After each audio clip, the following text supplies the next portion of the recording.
அருமறை முதல்வனை ஆழிமாயனைக் கருமுகில் வண்ணனை கமலக் கண்ணனை திருமகள் கேள்வனை தேவதேவனை இருபதமுலரிகள் இறைஞ்சி ஏத்துவாம். ஆன்மலாபம். பகவத்கீதையின் ஸ்லோகங்களின் தமிழ் அர்த்தத்தை நாம் சிந்தனை செய்து கொண்டிருக்கின்றோம். 4வது அத்தியாயம் ஞான கர்ம சந்நியாச யோகம். பகவான் தொடர்ந்து பேசுகின்றார். 9வது ஸ்லோகம். அர்ஜுனா, திவ்யமான என்னுடைய அவதாரத்தையும் செய்கைகளையும் எவன் இவ்வாறு உண்மையாய் அறிகின்றானோ அவன் தன் தேகத்தை விட்ட பின்பு மறுபடியும் பிறப்பை பெறுவதில்லை, என்னையே அடைவான். இது ஸ்லோகம். பாகவதம் படிக்கிறோம், பகவானின் லீலைகளை படிக்கிறோம், ரசிக்கிறோம், திவ்ய பிரபந்த பாடல்களை பாடுகிறோம், கிருஷ்ணனின் மகிமையை கேட்கிறோம். ஆனால் தேகத்தை விட்ட பின்பு மறுபிறப்பற்ற நிலையை பெறுவதில்லை. ஏன்? படிப்பதோடு சரி, ரசிப்பதோடு சரி, மனதில் நிறுத்தி கொண்டு மற்றவர்களுக்கு எடுத்துரைப்பதோடு சரி, உண்மையில் உணர்வதில்லை. அவதார ரகசியத்தையும் செய்கையும் மேலோட்டமாக அறிகின்றோம். அவதார ரகசியம் என்ன, செய்கை என்ன? கடந்த ஸ்லோகங்களில் இவைகளைத்தான் விரிவாக பார்த்தோம். பகவான் பிறப்பதை அவதாரம் என்கிறோம்.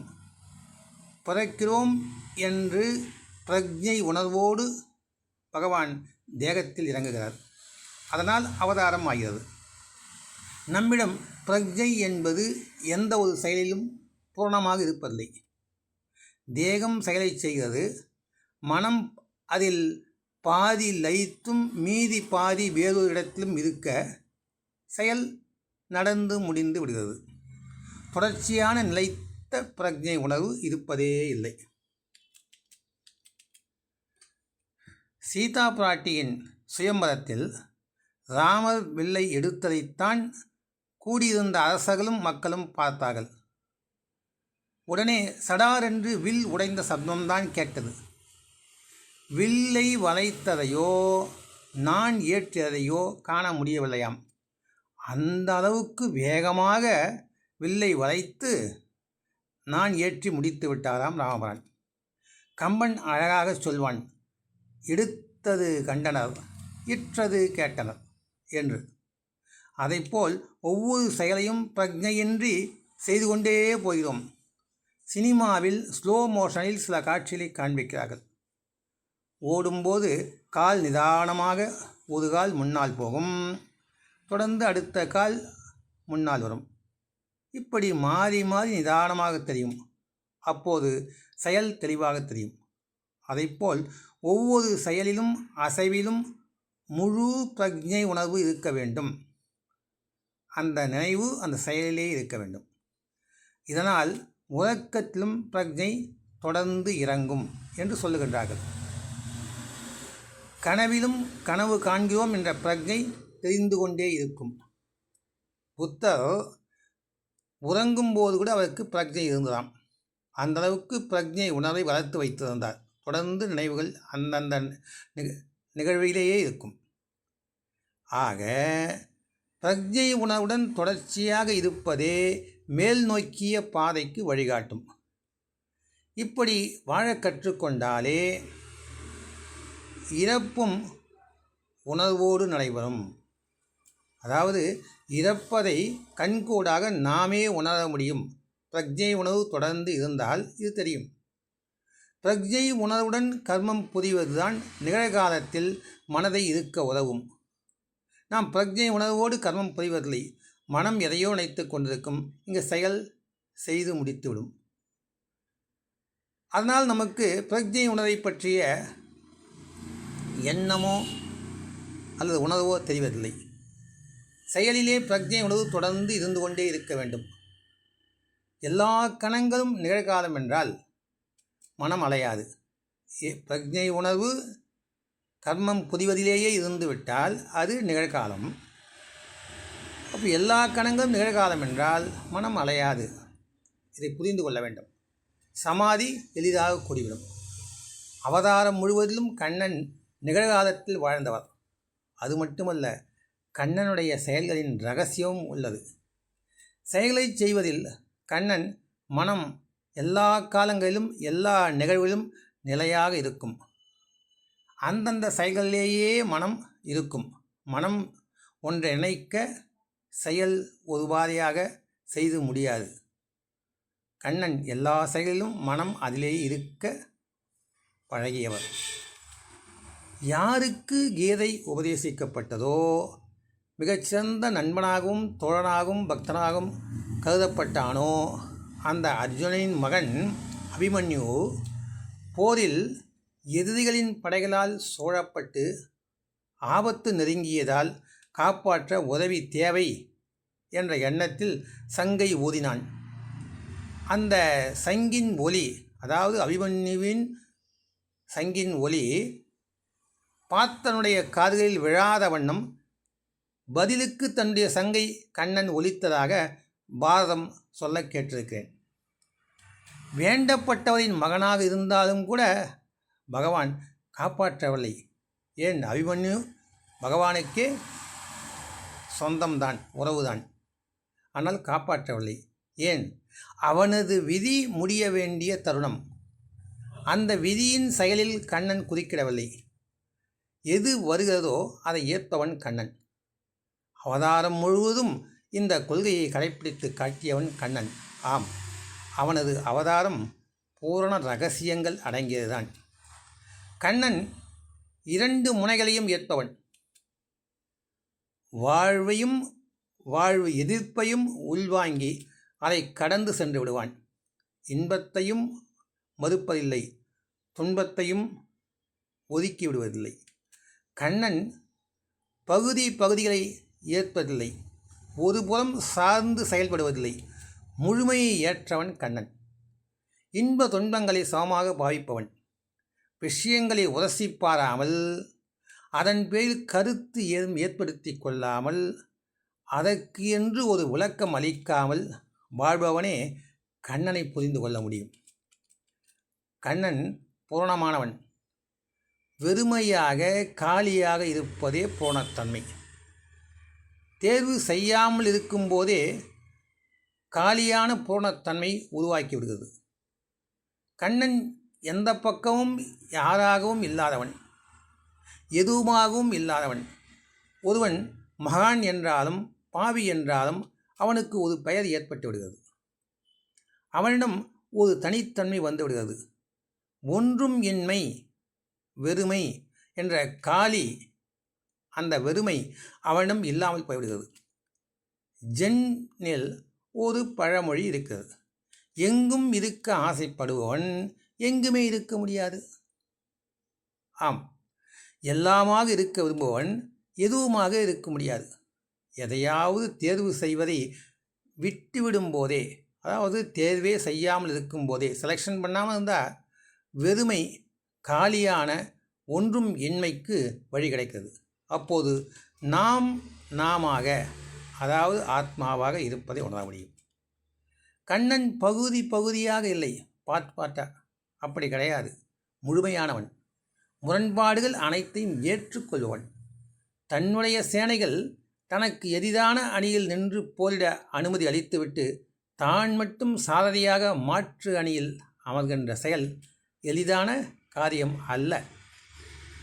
இந்த மனநிலை அவ்வளவு சுலபமாக எட்டிவிடக்கூடியதல்ல. கண்ணன் முரண்பாடுகள் அனைத்தையும் எந்த ஒரு கருத்தும் மதிப்பீடும் இன்றி ஏற்றுக்கொள்வான். ஏற்றுக்கொண்டு அவைகளை கடந்து செல்பவன். அதிலேயே தங்கி விடுவதில்லை. அதற்கு விளக்கம் கோரவோ அதிலிருந்து பதிவுகள் ஏற்படவோ விடுவதில்லை. அவைகளை கடந்து சென்று விடுவான். புத்தரும் மகாவீரரும் இயேசுவும் முகமதுவும் இப்படித்தான் இருப்பார்கள் என்று சொல்லிவிடலாம். அவர்களுக்கென்று ஒரு நெறிமுறைகளை வைத்திருந்தார்கள். கண்ணனை அப்படி கூற முடியாது. அவன் தனக்கென்று தனித்தன்மை கொண்டவன் இல்லை.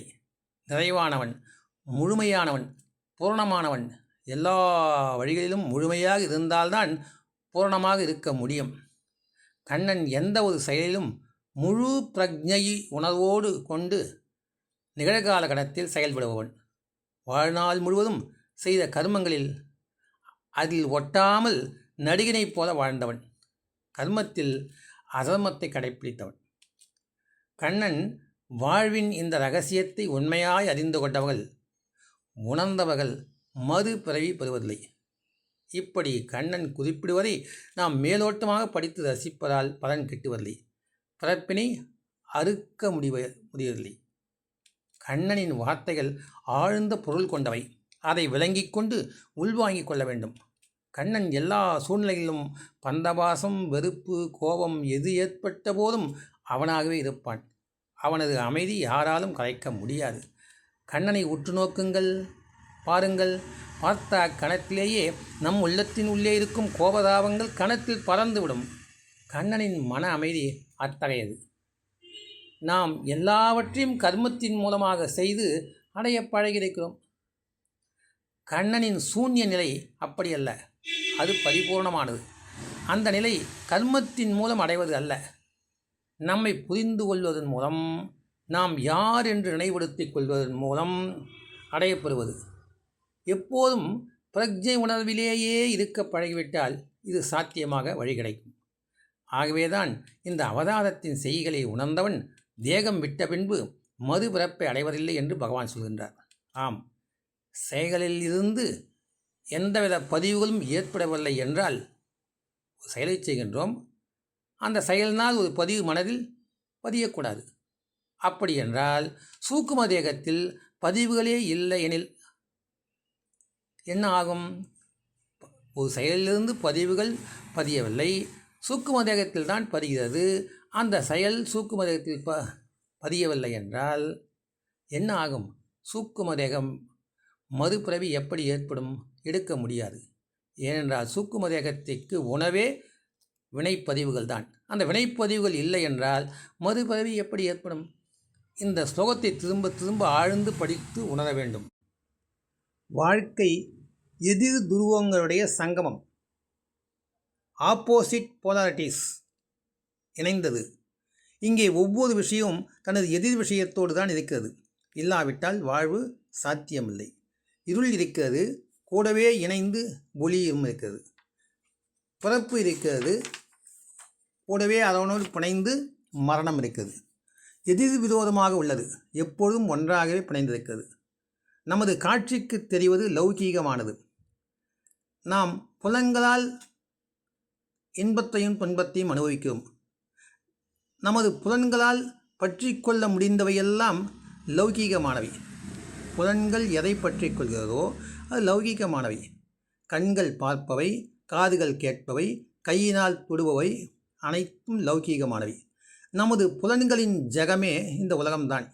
ஆனால் புலன்களின் வசத்திற்கு அப்பால் ஒன்று எப்பொழுதும் இருந்து வருகிறது. அது லௌகீகம் இல்லாதது. அது நம் கண்ணுக்கு தெரிவது. இந்திரியங்களால் எதை பற்றி கொள்ள முடியவில்லையோ, கையினால் தொட முடியவில்லையோ, குரலால் விளக்கவோ மனதினால் புரிந்து கொள்ள முடியாத அளவுக்கு ஒன்று இருக்கிறதோ, அதுவும் சதா இருந்து கொண்டுதான் இருக்கிறது. அது லௌகீகத்தை கடந்தது. ஆனால் அது நமக்கு தெரிவதில்லை. நாம் புலன்களே அனைத்தும் என்று நம்பிக்கொண்டிருக்கின்றோம். லௌகீகம் இல்லாத ஒன்றின் தொடர்பு இல்லாமல் போய்விடுகிறது. கிருஷ்ணன் சொல்லுகின்றார், எனது இந்த வாழ்க்கை லௌகீகமானது என்கின்றார். அனைவருடைய வாழ்க்கையும் பிறப்பும் இறப்பும் நிறைந்தது. அது லௌகீகமானது தான். ஆனால் உள்ளே இருக்கின்ற ஜீவன் அந்த பிறப்பு இறப்பைக்கு அப்பால் இருக்கின்றான்.